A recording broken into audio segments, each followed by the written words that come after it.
kāda ir šodienas aktualitāte. Tarifi. Un kāpēc Trumps piemēro šos tarifus? Viņš rūpējās par savu valsti, par valsts tautsaimniecību. Ar mums faktiski no tā, ka nav šie tarifi, valsts tautsaimniecība ir iznīcināta. Ievestās preces ir lētākas nekā mūsu pašu ražotās preces. Līdz ar to ir zudušas arī darbvietas.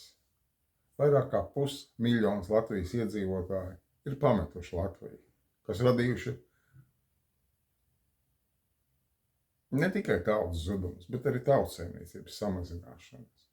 Un mūsdienas aktualitāte, šodienas aktualitāte ir sakārtot šo tautsaimniecību, lai atgriežās aizbraukušie projām, lai cilvēkam ir cilvēku cienīgas algas, Latvijas iedzīvotāji cienīgas algas, lai viņi arī risinātu demogrāfisko jautājumu, jo šobrīd šīs vārga iztikšana absolūti neveicina mūsu demogrāfijas jautājumu risināšanu.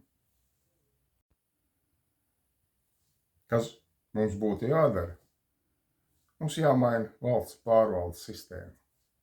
Un pats galvenais ir, lai mūsu izpildvara ir ieinteresēta, motivēta Latvijas attīstībā, iedzīvotāju labklājībā.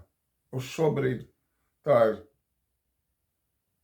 izsmiekls faktiski. Kaut kādi nekompetenti cilvēki tautsaimniecībā vada mūsu tautsaimniecību, kur neko nesaprot no viņas, kur faktiski nav atkarīgi no tautas labklājības, bet ir atkarīgi no tiem cilvēkiem, kas iekombinē šīs amatos viņas iekšā.